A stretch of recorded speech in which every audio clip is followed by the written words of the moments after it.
आपका मुकदमा हरवा सकता है, आपको जिता सकता है, सब काम करता है। थोड़ा सा माइक क्लोज जी। वो इस दुनिया को चला कैसे रहा है, ये दुनिया कैसे चल रही है, आपको इस पर हैरत नहीं होती? या क़यामत के बाद कभी एक जस्टिस होगा, जब ये बच्चा मर चुका होगा जिसकी धज्जियाँ उड़ गई बम से, इसको इंसाफ मिलेगा तब? अच्छा, अब जवाब दूं? हाँ दीजिए। मैं वही इसीलिए आप की तरफ आता। सबसे पहले आपने रेवलेशन और स्क्रिप्चर्स की बात की, इस पे मैं बात कर सकता हूँ लेकिन आज नहीं करूँगा चूँकि वक्त कम है, कभी और इस पे डिस्कस करेंगे। मैं तैयार हूँ उस पर भी बात करने के लिए। ये अभी से राउंड 2 की भूमिका तय हो रही है। Does God exist round 2? जी, चूँकि आज गॉड के एग्जिस्टेंस पे बात है तो मैं उसी के रिलेटेड जो है आपके सवालात को एंटरटेन भी करूँगा और मैं भी पूछूंगा। आपने कहा कि आपने साबित ही नहीं किया, जबकि आर्ग्यूमेंट ऑफ कॉन्टिंजेंसी बुनियादी आर्ग्यूमेंट है। आप मुझे कॉन्टिंजेंसी का मतलब बताइए, आपका मतलब क्या कॉन्टिंजेंसी? कॉन्टिंजेंसी का मतलब ये हुआ कि हर वो वजूद जो किसी भी चीज़ का पाबंद है, हर वो वजूद या हर वो चीज़ जो अपने एग्जिस्टेंस में किसी भी चीज़ के पाबंद है और उससे बाउंड है, उसको उसकी ज़रूरत है, उस पर डिपेंड करती है, तो जाहिर सी बात है कि उसका कोई ना कोई कॉज होता है। ये तो अक्ल की बात है, ये आप रीजनिंग की बात करते हैं, मैं वही कर रहा हूँ। दूसरी चीज़ आपने ये बात कही कि इतने बिलियन लाइट ईयर्स दूर है, उसका मेरा क्या लेना देना। फिर मेरे ख्याल से आपको ये नहीं कहना चाहिए I think therefore I am an atheist. आपको सोचना चाहिए, सिर्फ आप एक लिमिटेड दायरे में रहकर नहीं सोचें बल्कि बाहर निकलकर सोचें। आपने तीसरा सवाल किया, आपने 2-3 सवाल एक साथ। ऐसी बातें ना कीजिए, कुत्तों को इतराज़ हो जाएगा आप पे कि आप कुछ भी सोचें, ये इजाज़त आपको है नहीं, मुझे है।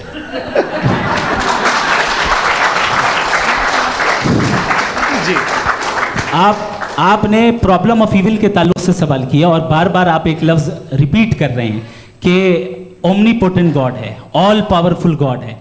यही तो दरअसल समझना है कि गॉड का कॉन्सेप्ट क्या है। प्रॉब्लम ऑफ इविल जो है, प्रॉब्लम ऑफ इविल दर हकीकत 2 असम्पशंस पर कायम है। अगर आप इन 2 असम्पशंस को समझ जाएं तो ये प्रॉब्लम नहीं रहेगी, आर्ग्यूमेंट आपको समझ में आ जाएगी कि ये कोलैप्स कर जाता है। पॉइंट नंबर 1, यानी जो आपका सबसे पहला फॉल्स असम्पशन है कि गॉड मर्सीफुल है, ओमनीपोटेंट है, दुनिया में जुल्म हो रहा है। लेकिन आपको ये समझना चाहिए कि हमारे वर्ल्ड व्यू के मुताबिक गॉड सिर्फ ओमनीपोटेंट और सिर्फ मर्सीफुल नहीं है, बल्कि वो ऑल वाइज भी है और वो ऑल नोइंग भी है। उसके हर काम के पीछे हिकमत और विजडम है। ये कोई ज़रूरी नहीं है कि वो हिकमत और विजडम आपको समझ में आए या मुझे समझ में आए। अगर आप जो समझ रहे हैं उसके मुताबिक आप फैसला कर रहे हैं, ये लिमिटेड पर्सपेक्टिव से आर्ग्यूमेंट है। और इस चीज़ को हम अपनी दुनिया में, अपने लाइफ में, डेली लाइफ में इस प्रिंसिपल को एक्सेप्ट करते हैं। हम जब किसी डॉक्टर के पास जाते हैं, डॉक्टर के पास जाकर वो अगर उसने हमें कोई दवाई दी है तो हम ये तो नहीं कहते कि जब तक आपके पास जितना नॉलेज और जितना विजडम नहीं है, आपने क्यों ये दवाई दी है, तब तक हम इस चीज़ को एक्सेप्ट नहीं करेंगे। नहीं कहते, हम उसकी अथॉरिटी को तस्लीम करते हैं। क्यों? क्योंकि उसकी हम जानते हैं कि वो नॉलेजेबल है, वो विजडम वाला है, हमसे ज़्यादा नॉलेज और हमसे ज़्यादा विजडम है। बताएं सर। नहीं, डॉक्टर में और खुदा में बड़ा डिफरेंस है। डॉक्टर पढ़ा लिखा होता है, एक तो मैं उसकी बात सुनूंगा। 2 ये नहीं, कुछ जवाब तो ये भी नहीं है सर। प्लीज, अगर सब ऑडियंस से बोलने लगेंगे तो फिर मतलब नहीं सिविलाइज्ड बहस का। मतलब आप ये कहें कि चूंकि आप डॉक्टर पे बिलीव करते हैं इसलिए खुदा पे बिलीव किए, क्या ये मिसाल आपको समझाने के लिए आर्गुमेंट है, इस पे आपको एतराज़ नहीं है। तो सिंपल बात ये है कि मैं अगर ये यकीन कर लूँ कि एक ओमनीपोटेंट, उसकी मसलहत है, ये जो बच्चे मर रहे हैं ये मसलहत है उसकी, मुझे नहीं चाहिए इसकी मसलहत। उसकी मसलहत नहीं, यही तो समझना है, मतलब एक्सपीरियंस। अच्छा, इस आपने अभी मेरी बात पूरी सुनी नहीं। मैंने कहा आपका पूरा आर्ग्यूमेंट 2 फॉल्स असम्पशंस पर है। एक फॉल्स असम्पशन मैंने बता दिया, दूसरा फॉल्स असम्पशन ये है कि इस दुनिया में इविल के होने का कोई गुड रीजन नहीं है, जबकि हमारे पास बाज रीजंस मौजूद हैं, हमारे पास बाज वजूहात मौजूद हैं। अगर इस दुनिया में इविल ना हो तो आप गुड को डिफाइन कैसे करेंगे? अगर जुल्म ना हो आप इंसाफ को समझेंगे कैसे? अगर तारीकी ना हो तो आप लाइट को समझेंगे कैसे? बहुत अच्छे। अभी और सुन लें, अभी और बाकी है। ये तो बात बहुत पसंद आई साहब मुझे कि जब तक रेप ना हो तब तक औरतों की इज्जत का ख्याल आपने मेरा जवाब पूरा सुना ही नहीं। जब तक के बच्चों का कत्ल ना किया जाए तब तक आपको बच्चों की मासूमियत की इज्जत। आपने पूरा जवाब सुना ही। क्या बात है, क्या आपने नुक्ता निकाला? आपने पूरा जवाब सुना ही नहीं। आप सुन लें, मेरी बात सुन लें। ये मैंने आपको एक चीज़ बताई। दूसरी चीज़, इस दुनिया में हम आए हैं टेस्ट के लिए, हमारा टेस्ट हो रहा है और हर इंसान का अलग अलग अंदाज में टेस्ट होता है। और